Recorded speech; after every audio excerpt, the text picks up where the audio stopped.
नमस्कार, मैं हूं सैयद सुहेल और 5 की पंचायत में आपका स्वागत है। यूपी के चुनाव में नेताओं का प्रचार अपने चरम पर है। चाहे बीजेपी हो या बीएसपी, कांग्रेस हो या एसपी, सभी पार्टियों ने अपना पूरा दमखम लगा दिया है। बीएसपी सुप्रीमो ने बीजेपी को आरक्षण खत्म करने वाली पार्टी बताते हुए तीखा प्रहार किया, तो आरक्षण की पैरोकार समाजवादी पार्टी में भी अब आरक्षण विरोधी बयान आने से बवाल मच गया है। मुलायम सिंह यादव की छोटी बहू अपर्णा यादव ने एक वेबसाइट को दिए इंटरव्यू में कहा कि जाति के आधार पर नहीं बल्कि आर्थिक आधार पर आरक्षण मिलना चाहिए। अपर्णा यादव का यह बयान एसपी की गले की हड्डी बनता जा रहा है। 5 की पंचायत में आज हम इसी पर बहस करेंगे कि मायावती ने क्यों कहा कि बीजेपी खत्म कर देगी आरक्षण, और आरक्षण पर मुलायम की बहू के बयान पर क्यों मचा है बवाल। आपको सुनवाते हैं आरक्षण पर अब अपर्णा यादव का क्या कहना है। कि जो अपर्णा यादव कोई सामान्य महिला नहीं है। अपर्णा यादव मुलायम सिंह यादव की छोटी बहू हैं। जैसे डिंपल यादव वैसे ही अपर्णा यादव। हमारे साथ खास मेहमान पंखुड़ी पाठक, समाजवादी पार्टी नेता, बीजेपी से सुधांशु मित्तल साहब हैं, कांग्रेस नेता चरण सिंह सपरा साहब हैं और कुछ वक्त में बीएसपी नेता एमएच खान भी जुड़ेंगे। पंखुड़ी जी, जो बात मैंने शुरू की कि अपर्णा यादव मुलायम सिंह की छोटी बहू हैं, लखनऊ कैंट से चुनाव लड़ रही हैं, और जैसे डिंपल यादव हैं वैसे ही अपर्णा यादव हैं। अपर्णा यादव का यह कहना कि मेरा परिवार आर्थिक रूप से समृद्ध है, इसलिए मेरी बेटी को आरक्षण नहीं मिलना चाहिए। साथ ही उन्होंने कहा कि आर्थिक आधार पर आरक्षण होना चाहिए। अब अपर्णा यादव ने कहा है तो इसके कुछ मतलब और मायने भी होंगे। देखिए, पहली बात तो ये है कि अपर्णा जी हालांकि मुलायम जी की बहू हैं, हमारे पार्टी की प्रत्याशी हैं लखनऊ से, लेकिन वो पार्टी की ना तो प्रवक्ता हैं, ना ही संगठन के किसी इस तरह के पद में है कि पार्टी की तरफ से वो बयान दे सकें। उन्होंने जो एक वेबसाइट को जो इंटरव्यू दिया वो उन्होंने अपनी निजी राय बताई। नहीं, आप सुन लीजिए जो बात उन्होंने। कोई सामान्य नेता नहीं है, कोई विधायक या पार्षद नहीं है, आपकी पार्टी प्रत्याशी हैं। आप प्रत्याशी, मैं वही कह रही हूँ। जो परिवार की पार्टी है उसकी बहू है। देखिए, यहाँ जो राजनीतिक बात है उसमें आप रिश्ते से मत जोड़िए। पार्टी के वो किसी ऐसे पद पर नहीं है जहां पर वो पार्टी के लिए ये बात बोल रही हूँ। क्या उन्होंने ये कहा कि ये हमारी पार्टी का स्टैंड है? एक बार भी उन्होंने कहा ये उनकी व्यक्तिगत राय है। जब उनसे एक वेबसाइट ने उनकी व्यक्तिगत राय इस बारे में पूछी, और इसमें कोई गलत बात भी नहीं है, क्योंकि आप देखिए कि ये हमारे संविधान में, हमारे कानून में है। नहीं, आप सुनिए, वैसे भी उन्होंने कहा कि मेरी बेटी को नहीं मिलना चाहिए क्योंकि हम समृद्ध परिवार से हैं, और ओबीसी में वैसे भी क्रीमी लेयर होती है जिसके क्राइटेरिया होते हैं कि अगर आप इससे ज्यादा पैसा कमाते हैं, या आप क्लास 1 ऑफिसर हैं, या आपके पास इतनी जमीन है, तो आपको आरक्षण नहीं मिल सकता। तो उन्होंने इसमें क्या कहा, इसमें कोई गलत बात नहीं है। वैसे भी क्योंकि वो समृद्ध परिवार से हैं, एक लेवल से ज्यादा उनके परिवार की इनकम है, तो वैसे भी टेक्निकल तौर पे भी, कानूनी तौर पे भी उन्हें नहीं। जो बात उन्होंने कही, आप भी अपना स्टैंड ले सकती हैं। आर्थिक आधार पर आरक्षण होना चाहिए या नहीं होना चाहिए? देखिए, हम देश के संविधान और देश के कानून के साथ चलते हैं। जो बात हमारे संविधान में की गई है, जो बात सुप्रीम कोर्ट का ऑर्डर है, हम उसको मानते हैं, और सुप्रीम कोर्ट ने जो आरक्षण के लिए क्राइटेरिया बनाया, समाजवादी पार्टी पूरी तरह से उसको मानती है। अपर्णा जी जो कह रही है उसका कोई मतलब और मायने आपके लिए और पार्टी के लिए नहीं है, आप ये कह रही है ना? ठीक है सुधांशु जी, मेरा सवाल आपसे ये कि अपर्णा यादव के बयान से तो आप खुश होंगे और खुशी होनी भी चाहिए, क्योंकि भागवत जी बिहार चुनाव के दौरान आरक्षण की समीक्षा की बात कर चुके हैं, वैद्य जी यूपी चुनाव से पहले आरक्षण खत्म करने की बात कर चुके हैं, तो अपर्णा यादव और आप तो एक ही पेज पर हैं।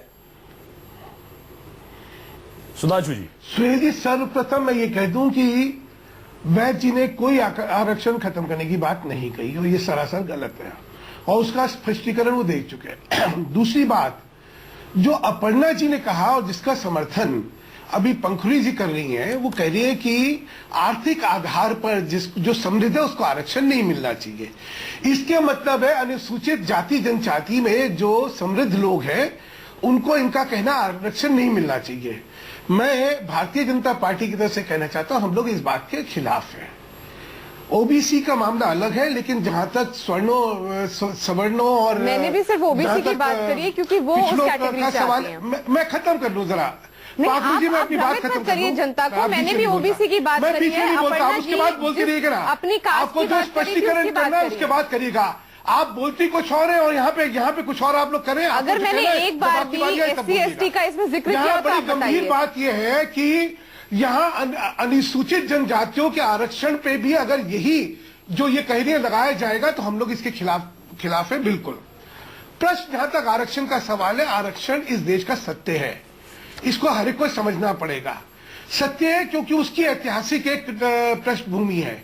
यहाँ पे एक शोषण जिस समाज का हुआ उसको उठाने के लिए आरक्षण की जरूरत थी और आरक्षण दिया गया और उसका बहुत प्रभाव हुए हैं। तो जहां तक भाजपा का सवाल है, ये सारा दुष्प्रचार कितना भी मायावती कर ले या कोई भी कर ले, भाजपा आरक्षण के पक्ष में थी, है और रहेगी। ठीक है, यानी और जहां तक इनका सवाल है, उनका 10 सेकंड में फिर एक बात मैं कहना चाहती हूँ कि भाजपा की दोगली राजनीति एकदम एक्सपोज हो गई है। ये जो दलितों के हितैषी बन रहे हैं, सबसे ज्यादा दलितों के साथ अत्याचार इन लोगों के ही राज्यों में होता है और हर चुनाव से पहले कोई ना कोई आरएसएस का नेता आकर कहता है कि आरक्षण नहीं होना चाहिए, हम आरक्षण खत्म करा देंगे। तो एक तरफ तो आप लोग सारा फेंकते हैं सवर्णों के लिए, दूसरी तरफ दलितों के हितैषी बन जाते हैं। आपके नेता मोहन भागवत ने बिहार के चुनाव से पहले बोला आरक्षण खत्म होना चाहिए, उसके बाद अभी MG वैद्या ने, मनमोहन वैद्या ने ये बात कही और आप हमें बता रहे हैं जिन्होंने जिस पार्टी ने आरक्षण की लड़ाई लड़ी, जिस पार्टी ने आरक्षण की लड़ाई लड़ी, आप उसे बता रहे हैं। आपके तमाम नेता हमेशा, लेकिन मैं बता रही हूँ आपके झांसे में अब कोई आने नहीं वाला है। सवर्ण भी समझ गए हैं और जिनको आरक्षण मिला है वो भी समझ गए हैं कि ये सिर्फ आपकी एक चुनाव की स्ट्रैटेजी है कि किस तरह दोनों वोट बैंक को हम लोग कब्जा लें, किस तरह सवर्ण के हित में भी बात कह दें और दलितों के और बाकी जातियों के भी हित में हम बात करें। मेरा सवाल अब कांग्रेस से है। साबरा साहब, अपर्णा यादव ने कहा कि आर्थिक आधार पर आरक्षण होना चाहिए। आपकी सहयोगी पार्टी भी है, अब तो साथ में आप चुनाव लड़ रहे हैं, आप अपर्णा यादव के बयान के साथ जाते हैं?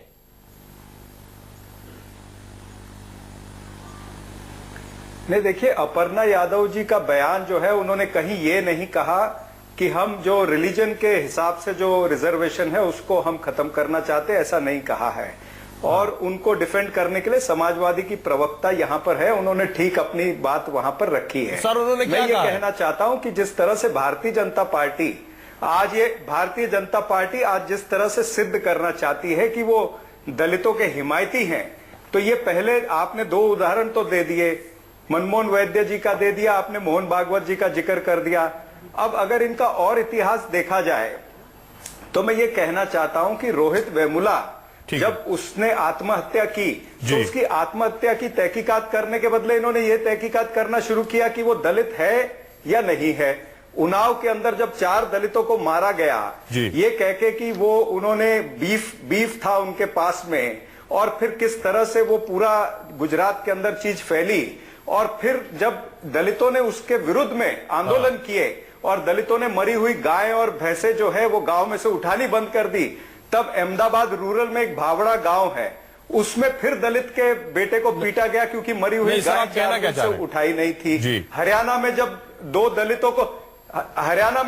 दलितों को जिंदा जलाया गया, तब इनके केंद्रीय मंत्री VK सिंह कहते हैं उन्होंने दलितों की तुलना गली के कुत्तों के साथ कर दी। महाराष्ट्र के अंदर 1 साल पहले इन्होंने बाबा साहब अम्बेडकर के स्मारक का आदरणीय प्रधानमंत्री ने आके भूमि पूजन किया है, तो उसकी आज तक एक भी ईंट नहीं रखी है। कहने का तात्पर्य ये है कि ये आज दिखा रहे हैं कि ये दलितों के हिमायती हैं। 10 सेकंड में आप जवाब दें, फिर मैं खान साहब के पास जाऊंगा। दलितों को केवल ये दूर रखते हैं, दलितों को दूर रखते हैं, सब लोगों ने केवल आज चुनाव है यूपी के, इसलिए ये दलितों की बात करते और इनके हिमायती बेटी के घर में रात को जाके बोल रहे थे राहुल गांधी, क्या प्रधानमंत्री भूमि पूजन नहीं करके गए? तमीज रखिए बाबा साहब अम्बेडकर की है, एक हो गया है तो एक भी ईंट नहीं रखी है। साबरा जी हो गया, साबरा जी अब सुधांशु जी को जवाब दें। बिहार के चुनाव से इसीलिए वो आ गए थे यहाँ पे भूमि पूजन करने के लिए।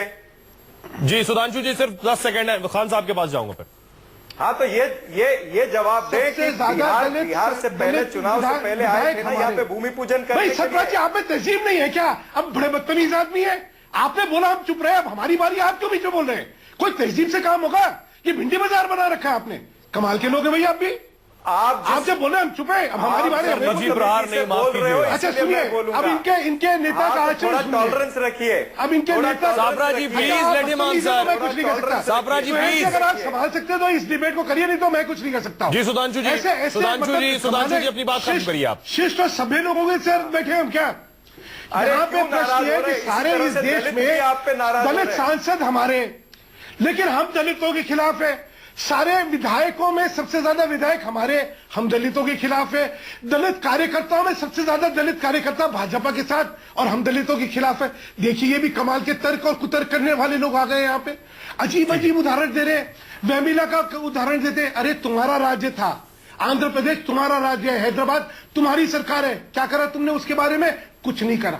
ये सिर्फ नहीं सुधांशु जी, सुधांशु जी खान साहब, और यहाँ झूठ। अरे रोहित, सुधांशु जी गलत मत बोलिए, गलत मत बोलिए। आप ये बताइए नहीं बोलिए, मैं सुहेल जी से बात कर रहा हूं। सुहेल जी बोलिए, आप क्या कह रहे हैं? उसके सर्टिफिकेट, सुहेल जी आप बोलिए, क्या कह रहे हैं आप? सुधांशु जी, ईरानी ने उसके सुहेल जी जरा थोड़ा सा संचालन करिए। साबरा जी प्लीज, साबरा जी, साबरा जी बाकियों को बोलने का मौका दें, इस तरह से डिबेट नहीं होगी। खान साहब, मेरा सवाल आपसे, सुधांशु जी उसके बाद आपके पास आएंगे। खान साहब, मायावती ने आज कहा कि बीजेपी आरक्षण को खत्म कर देगी। क्या आपको यह डर है कि आपका दलित वोट बैंक खिसक न जाए कहीं मोदी की तरफ, वो दलित युवा न चला जाए, इसलिए बार बार आपको यह कहना पड़ता है कि बीजेपी आरक्षण को खत्म कर देगी?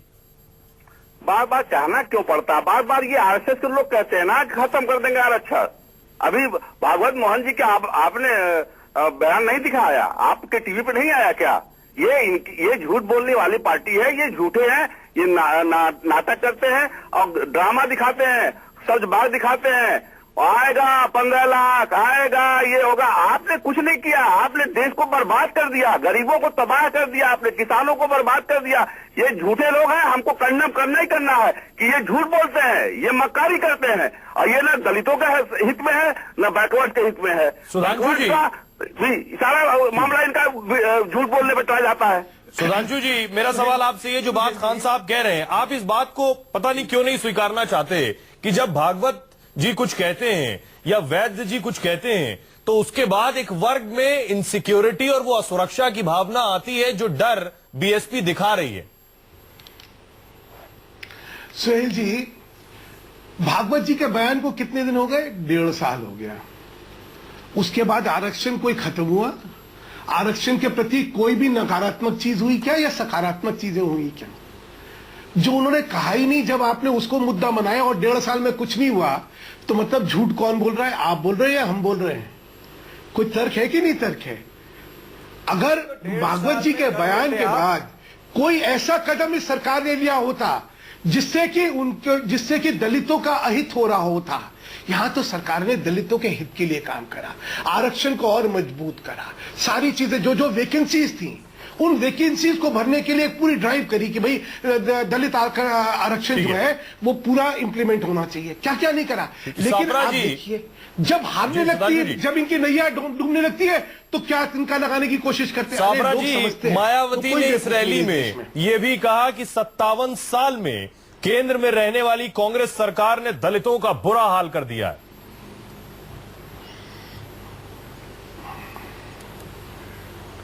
नहीं, ये तो मायावती जी कहेंगी, उनको भी अपनी राजनीतिक दुकान चलानी है, चुनाव है वहां पर यूपी में तो आपकी बंद हो चुकी है, करेंगी।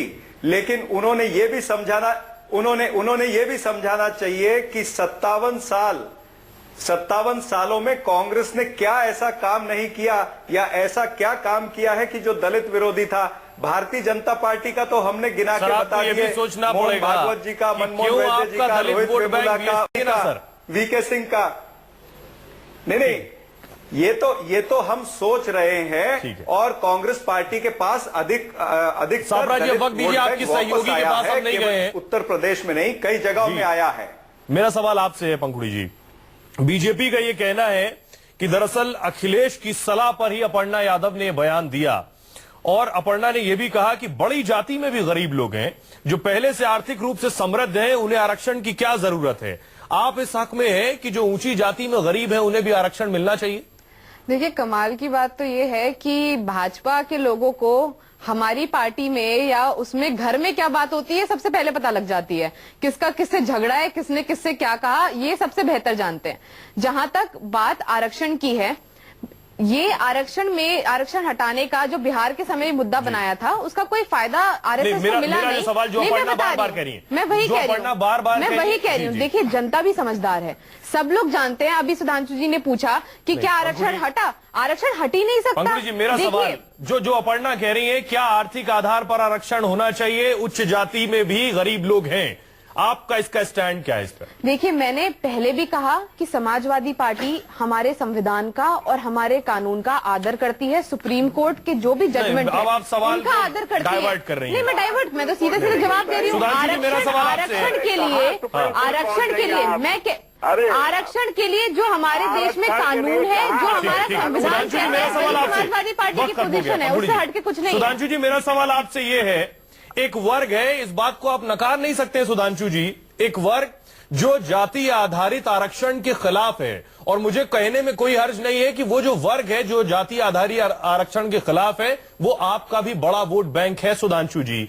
उस वर्ग से आप क्या कहना चाहते हैं, आपका स्टैंड, और वो अगर सोचता है कि आर्थिक आधार पर आरक्षण होना चाहिए?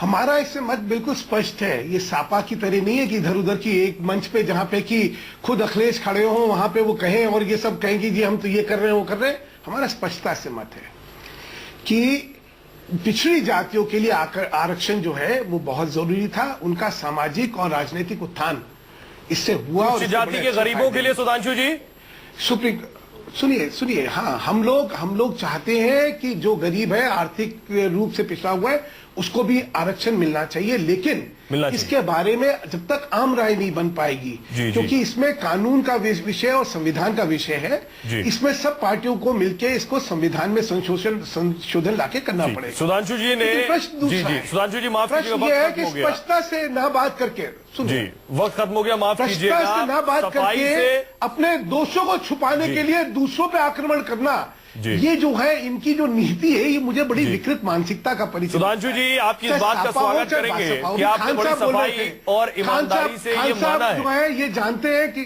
जी सुधांशु जी, बड़ी ईमानदारी से आपने माना है कि उच्च जाति में भी गरीब लोग हैं और आर्थिक आधार पर उन्हें आरक्षण मिलना चाहिए। बाकी नेता इस बयान से बचते नजर आए। बहुत बहुत शुक्रिया आप सभी मेहमानों का।